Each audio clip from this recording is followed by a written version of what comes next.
What's happening, everybody? Welcome back to those of you that are coming back. Welcome to those of you that are here for the first time. So today we'll be reading Matthew chapter 23. I'm reading from the NLT, the New Living Translation. I'm also referencing the Geneva Bible, which is the 1560 edition. So for this chapter, Jesus pretty much goes in and kind of tells off the Pharisees and how it's going to be pretty difficult, if not impossible, for them to make it into the kingdom of heaven unless they change their ways. So comparing the two, this is a difficult chapter. The message is the same between the two. It's just that the verbiage is so much different in the 1560 edition than it is in here, and a lot of the different references, kind of what they use to explain something, right, or to compare things to. However, the verse 14 is missing from the NLT translation, so I'm going to be referencing back to the 1560 edition for you guys to hear that verse. All right, anyways, without further ado, let's go ahead and dive in. Matthew chapter 23.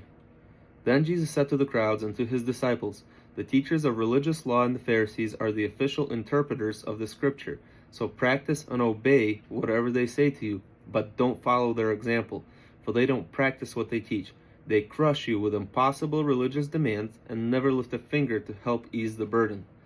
Everything they do is for show. On their arms they wear extra wide prayer boxes with scripture verses inside, and they wear extra long tassels on their robes. And how they love to sit at the head table at banquets and in the most prominent seats in the synagogues. They enjoy the attention they get on the streets and enjoy being called rabbi. Don't ever let anyone call you rabbi, for you have only one teacher, and all of you are on the same level as brothers and sisters." All right, so synagogues, again, it's kind of like a church nowadays, right? This one's kind of pretty important. I think it's pretty important. Catholicism thinks a little bit different, I guess, but here's what it says. Matthew chapter 23, verse 9. "And don't address anyone here on earth as Father, for only God in heaven is your spiritual father," right? So a lot of the times the Catholics, they'll go to the priest, right, and they call the priest Father. Here Jesus, it doesn't say, like you don't have to, but I prefer you guys don't. He says, do not address anybody Father, right? Somebody, and obviously you have your biological dad or your biological father, that's different, but addressing somebody who is, you're putting them on a pedestal, kind of like on God's level. He's saying no. Like, the only father that you have is the spiritual father, who's the only one that should be on that pedestal, right? At least that's how I interpret it. Other people might disagree. "And don't let anyone call you master, for there is only one master, the Messiah. The greatest among you must be a servant, but those who exalt themselves will be humble, and those who humble themselves will be exalted.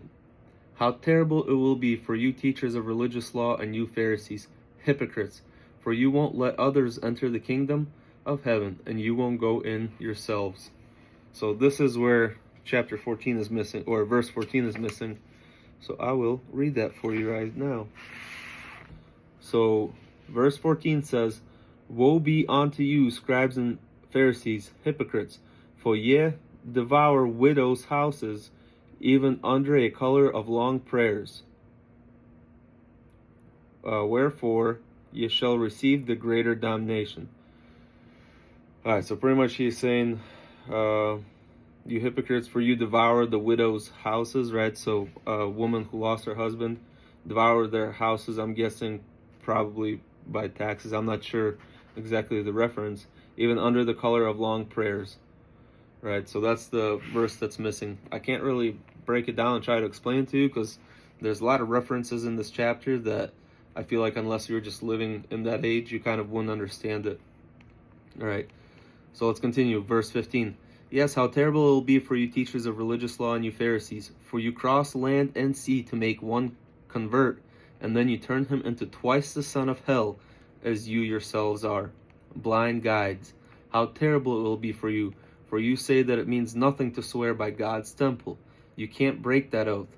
You can break that oath, but then you say that it is binding to swear by the gold in the temple. Blind fools, which is greater, the gold or the temple that makes the gold sacred? And you say that to take an oath by the altar can be broken, but to swear by the gift on the altar is binding. How blind! For which is greater, the gift on the altar, or the altar that makes the gift sacred? When you swear by the altar, you're swearing by it and by everything on it. Only when you swear by the temple, you're swearing by it and by God, who lives in it. And when you swear by heaven, you're swearing by the throne of God, and by God, who sits on the throne. How terrible it will be for you teachers of religious law and you Pharisees, hypocrites, for you're careful to tithe even the tiniest part of your income, but you ignore the important things of the law: justice, mercy, and faith. You should tithe, yes, but you should not leave undone the more important things. Blind guides, you strain water so you won't accidentally swallow a gnat, then you swallow a camel. Right? That's another one of those references that I was just like reading. I was like, I don't really understand it. I get it that you're trying to strain the water. He's trying to explain it that you try to purify this so you don't get this tiny little sin, but then you end up taking the whole entire bigger sin, right? By doing so. And also, in this previous one that we're talking about, when Jesus was saying by a lot of swearing, right? So like, don't swear on this, swear on that. Or he's given an example of what the Pharisees do, right?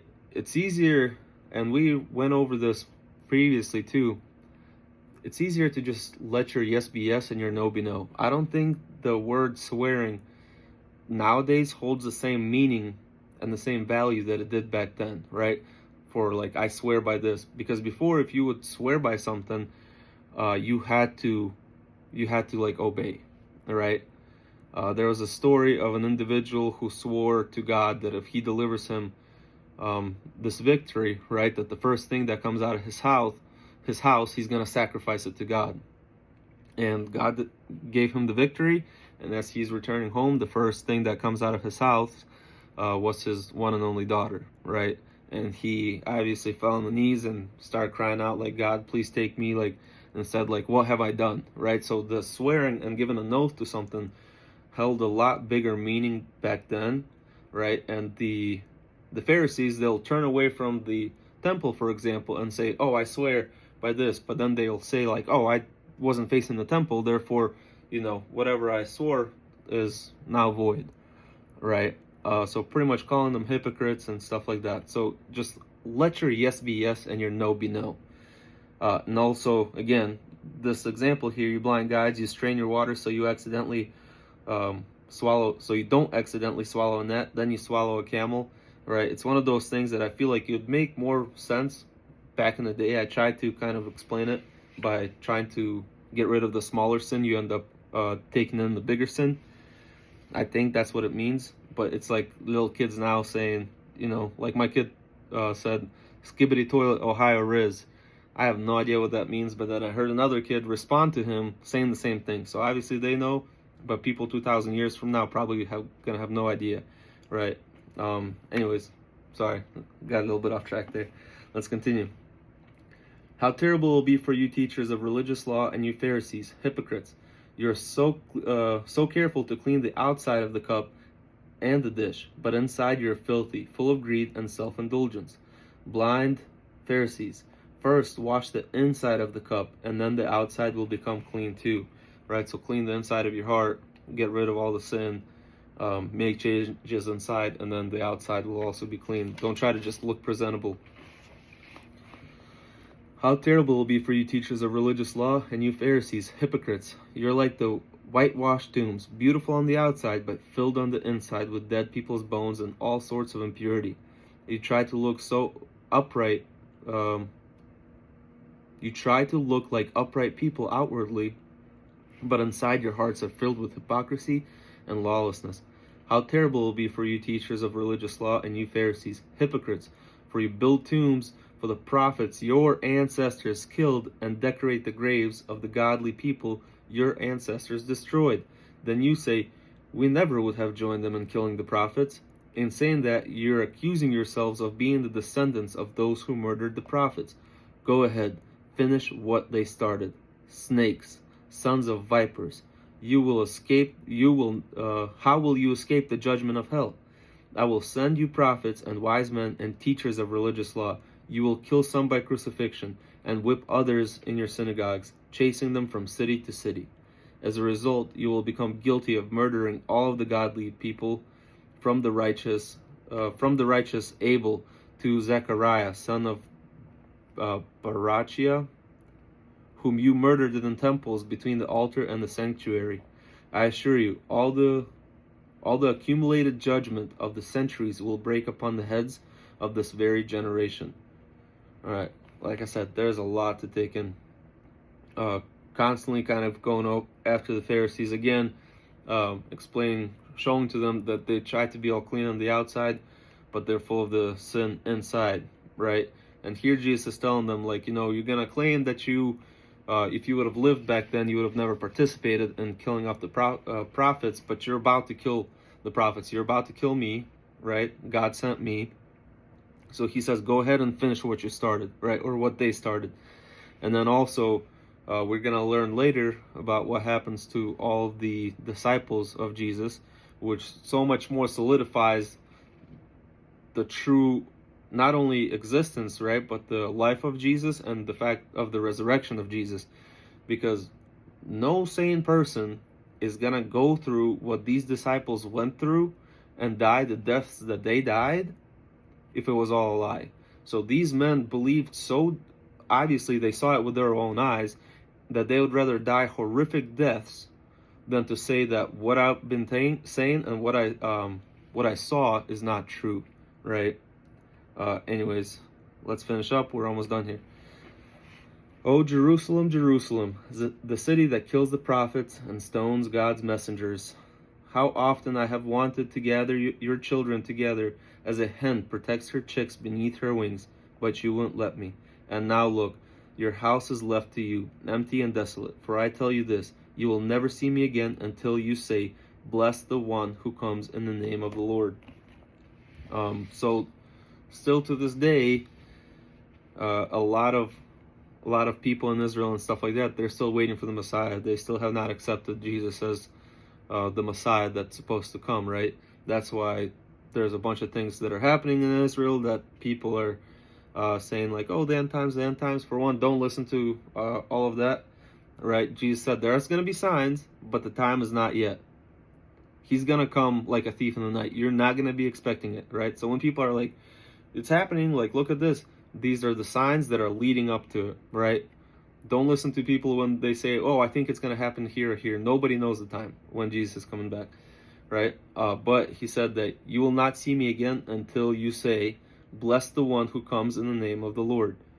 All right, so they're not going to see him again until most of Israel, or all of Israel, turns and realizes that Jesus was the Messiah. Also, I want to point out in verse 36, I assure you, all the accumulated judgment of the centuries will break upon the heads of this very generation. I'm not exactly entirely sure how to explain that. I think there's possibly two explanations that I think, right? One is that all the punishment is going to go onto these Pharisees' heads, and they're probably, maybe there's levels of hell, I don't know. They're probably going to be in some pretty big suffering, right? Either that, or two, he could be saying that all the accumulated judgment of centuries will break upon the heads of this very generation. That he will be, all the accumulated sins of all the generations is going to come upon Jesus, and then once he dies on the cross and is resurrected, right, all the sins will be forgiven. So I'm not sure exactly how to interpret that. Thought I would point that out. Anyways, this video is kind of getting a little bit longer. Thank you so much for sticking around if you have to this point. As always, I love you guys. God bless you and your families, and I hope I see you in chapter 24. Take care.